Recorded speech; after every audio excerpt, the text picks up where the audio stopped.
Good morning, y'all. It's Noelle with Baker's Backyard Bounty, and I haven't had time to get ready for the day yet, but as my daughter's out here playing in her playhouse, I am checking on all of our seedlings and our starts, and I just wanted to kind of go through them with you to let you know what's going on here. Alright, in this first tote I have tomatoes, a lot of mystery varieties that I'm going to be giving away or donating to Community Garden. And I also have some of my peppers back here. I'm pretty sad. One of my shishitos totally withered when I up-potted it. But this is also a shishito, and these are seeds that I actually just saved from a shishito pepper from a plant that I bought last season. So it's kind of an experiment. I might end up having to buy some transplants if these don't take off, but I have one hanging on right now. Over here I have more tomato varieties. I mean, look how healthy these look. I am loving it. Some Lucid Gems, Paul Robeson. This is a Brad's Atomic Grape. I will say that I ordered these from Wild Boar Farms, and they had really great germination, but some of the plants for the Brad's Atomic Grape have just been puny. Like, they haven't looked strong. I mean, I started a lot of these at the same time, and you can just see the difference. That being said, this is a Lucid Gem, which is also from Wild Boar Farms, and look at how well it's done. Also great germination rate. I have the rest of my peppers over here, some sweet Italian peppers, rooster spurs. We have some squash peppers, and they're looking really healthy.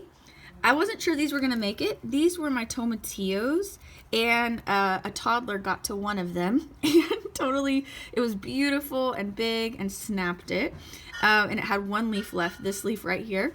And I just stuck it in this cup and just prayed, and it's starting to look really good. This one is just super leggy, which I'll plant it in the soil up to about here, so that'll all be underground, which should fix it. But this is one I started later than the rest of mine because the rest of my tomatillos didn't actually make it, and you need two, from what I understand. I've never grown them. You need two tomatillo plants to pollinate each other. So I need at least two, and these are my two. So I'm really hoping they hang in there. They look good so far. Now what we have over here is the rest of the starts. I put these in probably maybe a week ago, a little less. And I have, okay, so what we have here, Reeve was on the phone, sorry y'all. I have a bunch of beans. These are actually some winter squash, curry squash, and Cherokee tan pumpkins at the top. These are morning glories that are looking great. They all popped like the same day. It's so funny. These and some I planted out in a container, same day, just like decided to explode. I have some lemon basil coming up, cucamelons, chamomile, it's hard to kind of see, some cucumbers arising. I also have, oh gosh, I'm losing track of all the things. Basically, it's all coming up. What have I planted over here? Loofah, some nasturtium. I have basil, dill, 3 kinds of cucumbers, 4 types of melons. Actually, I think my Kajari melon is right here, and it's starting to come up. And I have really tried to figure out a labeling system. So on the other side of these, because this is the front of the tray, it's 1 through 8. And I actually planted out till 10. And then I made a little key here, 1 and how many of each. Just because I got tired of messing with all my popsicle sticks. So we'll see how well this system does. You know, this is a struggle for me. I also decided to start my okra in here. I thought you couldn't start okra, like it wasn't good. You should just direct sow it. But Haas Tools put out a video, I think yesterday, where they're starting their okra and said that you get a really good head start. Because it has to be really warm for okra to germinate, and so this way you get it germinated. I have my heat mat under here. So we're doing Hill Country red okra, just some basic green okra, Jing orange okra, which I'm excited to try this year. It's just a novelty, and then some Clemson spineless, just some basic green. Let's see, that's my jalapenos. Clemson spineless, here we go, just some basic green. So I love okra. We are big okra fans, and I'm just excited to get all this stuff growing. It feels so good. So Reed went and got the mail this morning and said, "Happy birthday!" And it's one of those moments where you're like, "Oh, what did I push order on at like 10 o'clock at night?" When he was on shift. I couldn't remember what I ordered. But I actually ordered these, I think back, honestly, y'all, October. October, and they just came in. It is my dahlias from Eden Brothers. So I'm gonna open that up with you guys. All right, so I ordered, let's see what I even ordered. The 90 Days of Dahlias Long Lasting Mix, a bag of 12 from Eden Brothers. And we also ordered our ranunculus bulbs from them, which our rabbit ate most of the leaves off of, so we're waiting for those to sprout. But this is what dahlia tubers look like, and now is the time to get those in the ground. I hear a noise and I'm wondering what my toddler's doing. Okay, she's good. So we have 2 big bags of these, and I guess this is only 12. I've actually never grown dahlias, so if you have any tips, let me know. But these are gonna go probably in our cut flower garden. And I'm so excited. They're just gorgeous, beautiful. So thank you, Eden Brothers, for sending those our way. That's one thing that I've really learned last year was, like, you have to order things at specific times or they're totally sold out.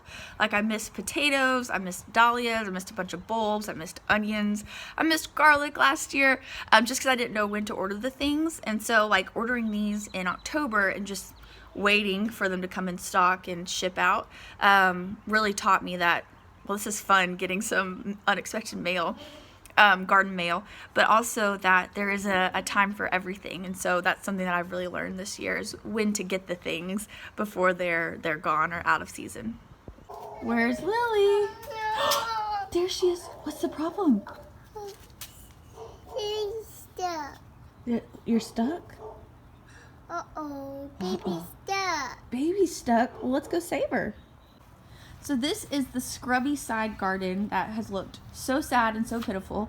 We actually spend a ton of time in our kitchen and we look out on this garden, and it's just made me cry because this looks so bad.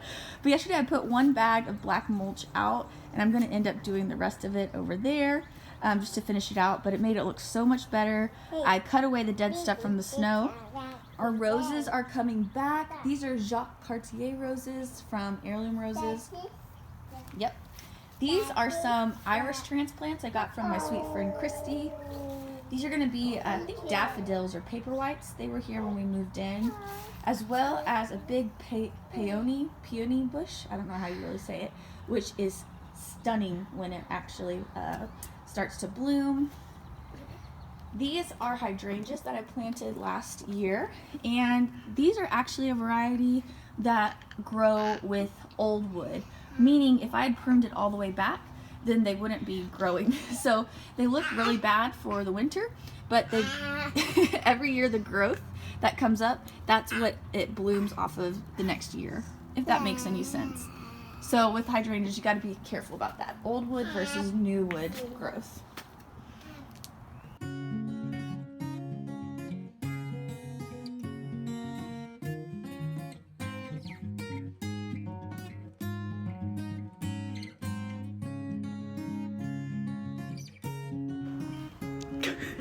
Being camera shy. Bye-bye. Bye, bugs. Bye-bye. There's nothing better than baby curls. Baby G.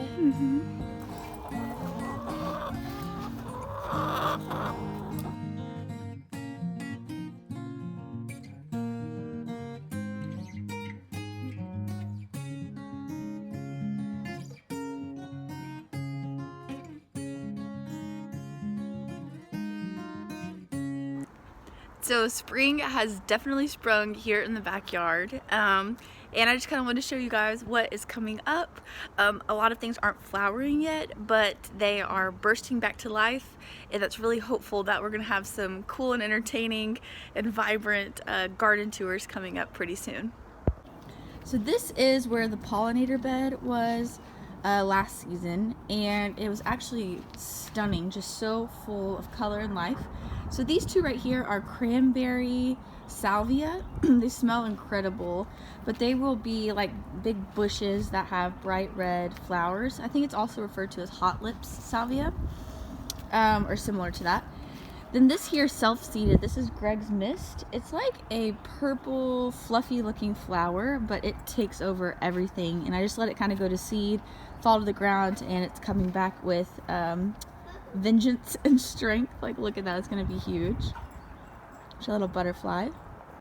I need to pull out some grass here. This is where I had a bright yellow butterfly bush or lantana, and it hasn't really come back yet. It might have died with the snow and everything, so I'm just kind of waiting to see what happens with that. But I'll definitely get, oh well, I say that, but look, here's a little sprout right here. Maybe it'll come back. And then this here, I'm so excited this came back. It actually started sprouting before the snow, and then it snowed and I lost all hope, but it's like really blossoming now. This is a black and blue salvia, and it's just really gorgeous and really a unique color. You don't see too many like deep blue flowers, but the pollinators loved it. She's legit just eating ketchup. We grow all this food and all she wants is ketchup and ranch. Yeehaw. Moving along, so this is our herb garden. I planted a bunch of these herbs late in the fall, and they kind of just sat there, and they're really starting to take off now. So this here is chocolate mint, which has really fluffed out and exploded. It was kind of looking a little stringy, but chocolate mint. And again, I wish you guys could smell this stuff. You all will just have to come visit me here in North Texas. Some lavender. I'm actually not a huge fan of lavender, but I had bought a bunch of plants to try and keep the rabbits out and needed a space to put them. So anyways, there's some lavender. This is oregano. Over here I have some thyme. It's looking really healthy. This is some Italian oregano that I just put in not that long ago, on my birthday actually, when I did a shopping spree at the plant nursery. Oh, this is mint, just regular mint, and it's actually sprouting up with some runners, as you can see. And then here is lemon balm, and I want to use that to make some teas. Also in the late fall, I put in these blackberry bushes. I believe they're called Arapaho blackberries, and they're starting to get some green growth. So I'm really excited to get those going against the wall. Both of them have green growth going.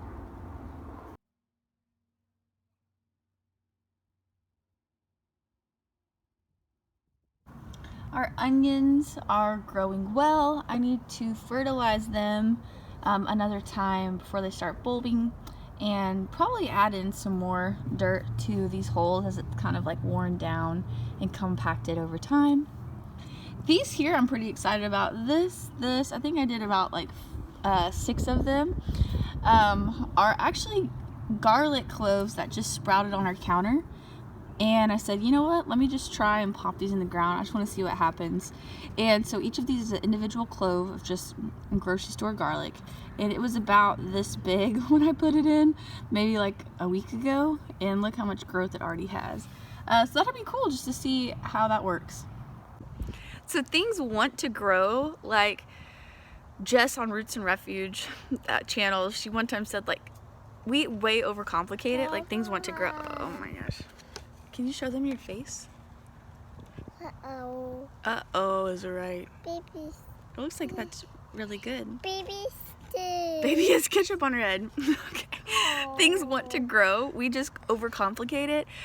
So like just popping garlic cloves in the ground, like it's totally an experiment. I have no clue what'll happen. But like, why not? Things want to grow. It already tried growing on my kitchen counter. So I'll give it some happier conditions in the soil. But yeah, don't let that hold you back. Like, just trust yourself and give it a try and learn some lessons. These are nasturtiums, Alaskan nasturtiums, and the flowers, when I got this plant, were all about this size here, and just look at how much bigger these leaves have grown. These are doing really, really well, and I'm hoping that they'll trellis up these cattle panels. Little loofah seed that has sprouted. Not much to see yet, but I'm excited to grow this year. These are some heavenly blue morning glories from Baker Creek, and I love morning glories. They are just so beautiful, and again, hoping that they will grow up and kind of cover and fill in these cattle panels on the chicken pen. More nasturtium. Look how big. Looking so healthy. Very excited. So apparently with nasturtium, you can use the leaves for pesto, and the flowers have like a peppery taste, so you can throw them in salads or dishes.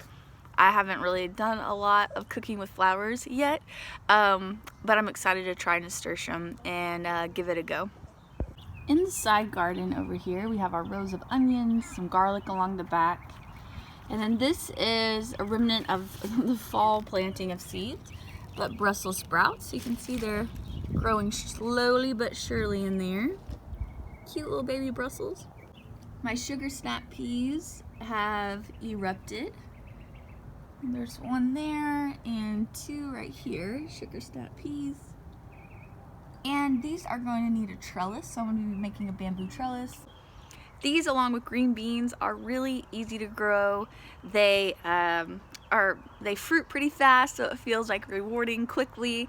And you know, really they are fun to cook with. Like, fresh green beans taste amazing, and then these snap peas, when I grew them last season, we used a lot in stir fries. I would chop them up and put them in salads. We would just dip them in ranch, you know, because we're Texan, but they taste amazing and grow quickly. So anyways, before these set out those little tendrils, I need to get them something to climb up, and I'm going to be making another one of those bamboo tents down here. One of my goals is to also pull out the rest of these little scraggly rogue carrots. I have some rogue kale down there. I just need to pull out some old things, let go, and make way for all the beautiful spring and soon to be summer things coming in. Right, over here the strawberries are looking good. We have some fruiting starting to ripen.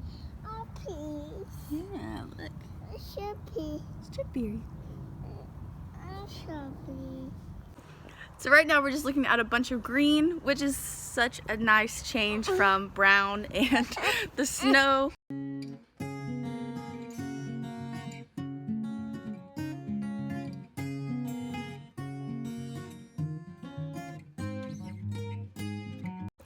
I found this recipe that I really want to try, and I'll link it below. It's for shortbread cookies with pressed pansies in the top. They're like gorgeous. And Lily is having a tea party themed birthday party coming up, so I would love to make these as little gifts because our pansies in our front bed have like taken off. They're so beautiful, and they're fun to admire in the bed, but I also think they'd be beautiful as little sweet treats.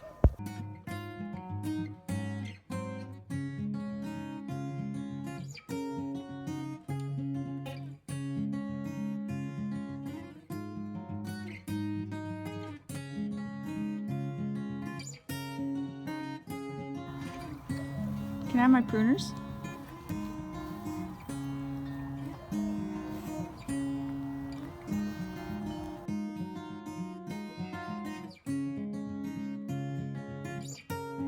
Thank you guys for hanging out with us today. May you find the bounty in your own life and all the beauty that it holds, and we'll see you soon.